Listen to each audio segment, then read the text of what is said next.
Hey there, fellow Dead by Daylight enthusiasts. Welcome back to another exciting video where we deep dive into the latest updates and changes into the foggy world of DBD. I am thrilled to be your guide throughout the twists and turns of the 7.7.0 PTB.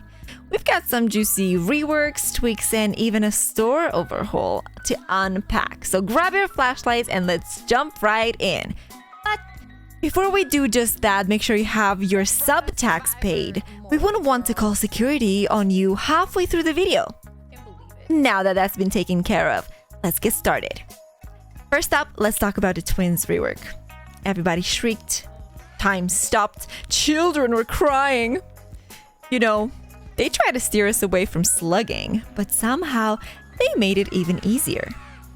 Just imagine, while Victor is busy downing a poor soul, Charlotte can use that newfound speed boost to chase down another victim. It's like a twisted game of tag, but way more deadly. Plus, Victor can now chomp through borrow time, the basket one, like it's a midnight snack, making tunneling a very promising strategy. I think when Dead by Daylight came up with this entire rework, they had in mind 2 for 1. I think we've done a pretty good job so far. Moving on to the Blight. Truthfully, I only faced off against one Blight, but they told me it feels like trying to sprint through molasses now. The hug tech is gone, the flicks are history, women are fainting, Mercury's in retrograde, and overall, it's just not as fun anymore. But hey, adaptability is key, right? Show us that high skill ceiling now. Haddenfield got a makeover too, somehow, weirdly enough, over Swamp, who's been crying in the club for the last 7 years.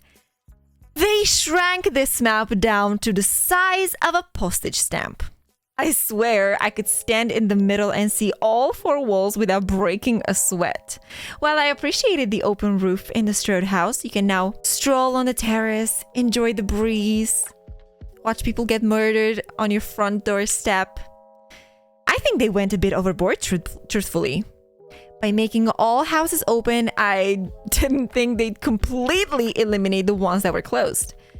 Keep the essence of the map devs, but maybe leave a few more walls standing next time. Alright, survivors and killers, buckle up because we're about to dive into some perk changes. Adrenaline, you're a lifesaver. Except when you're not. I mean, being picked up before the last gen pops and then dropped right after, and you don't work? In the rework, it's only been stipulated that in the eventuality of being hooked before the last gen pops, it won't activate. But here? This should be added to the perk or fixed. Talk about a buzzkill. Besides this, everything went just as smoothly as before. I saw close to no change, and it didn't overall impact my performance when using this perk. And Decisive Strike is the 5-second stun in the room with us. The animation eats up a significant chunk of the stun duration, leaving little impact. It's all a bit laggy, and honestly, I'm not even sure what's supposed to be going on. And guess what? Dribbles are back. There's this tiny window between the pickup animation and the skill check spawn, giving the killer the perfect opportunity to drop you before you can hit it. The game then assumes you've completed the skill check, triggering the perk and making you the obsession.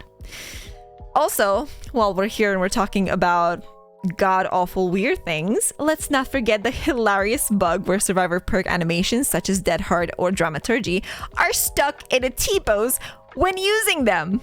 It's like this bizarre dance-off in the fog, and honestly, I kind of wish they'd keep it. Now, you stinky little killer mains, I didn't forget about you. As for Ultimate Weapon, it's supposed to strike fear into the heart of survivors, right? Well, apparently not.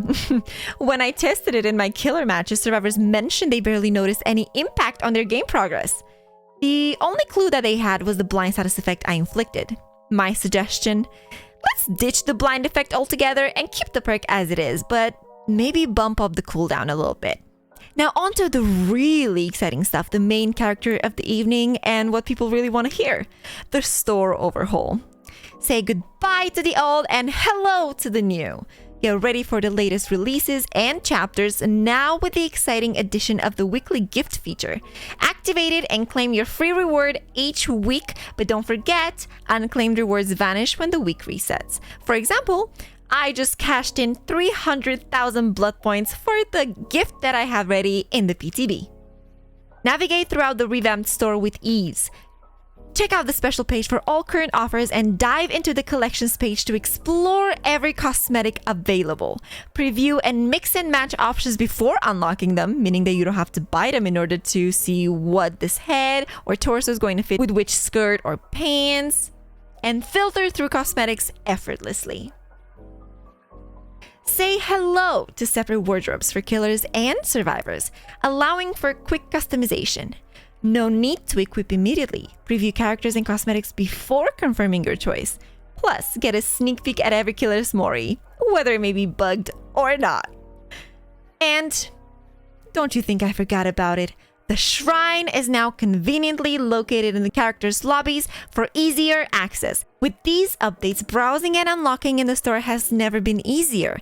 Enjoy the streamlined layout and enhanced features and dive into the fog with style. There is no excuse for you now, you little miscreants. Don't forget that once this update goes live, losing pips will also be a thing of the past, so you can troll and play on your heart's desire without worrying about your grade at the end of the month.